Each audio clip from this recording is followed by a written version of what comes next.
In Movies and Money, a battle of the film studios. Let's get more from movie man Erik Childress. Hello to you, Erik. Hi, Angie. Famous director and screenwriter Christopher Nolan is doing a big film studio switcheroo by dropping Warner Brothers after nearly 20 years. That's right, Angie. I think the last time we saw such a high-profile director move on from a studio that had been his home for decades, it was Quentin Tarantino going from the Weinsteins onto Sony for Once Upon a Time in Hollywood.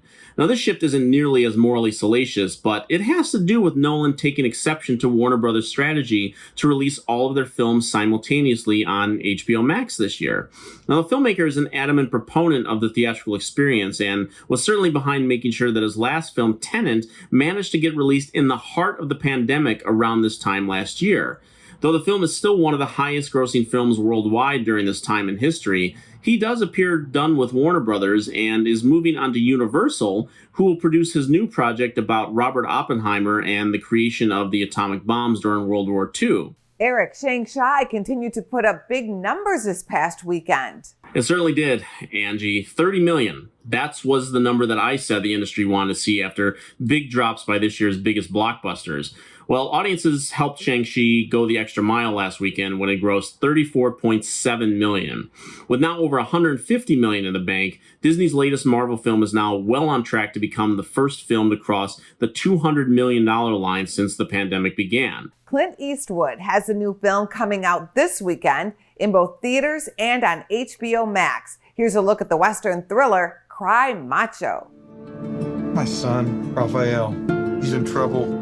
I want to get him out of Mexico. You want me to go down there and kidnap him?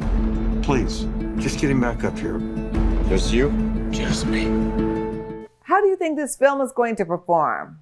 Well, nobody's certainly going to suggest Mr. Eastwood would choose a sofa over a theater seat, not when he is still out there directing and starring in films at the age of 91. But as you mentioned, his new film, Cry Macho, is part of the Warner Brothers deal that all films in 2021 will be released simultaneously on HBO Max. While Eastwood has had his share of successes and disappointments with the studio, the last film he starred in, as well as directed, The Mule, grossed over $103 million, proving that the legend could still draw a crowd. But this is a time when original films aimed towards adults are having trouble crossing the $30 million barrier, and many of those are also not playing on a home streaming service. Just this past weekend, Warner Brothers had another of their current cadre of directorial talent, James Wan, use his billion-dollar Aquaman clout to create *Malignant*, a horror film that certainly has people talking in extreme positives and negatives.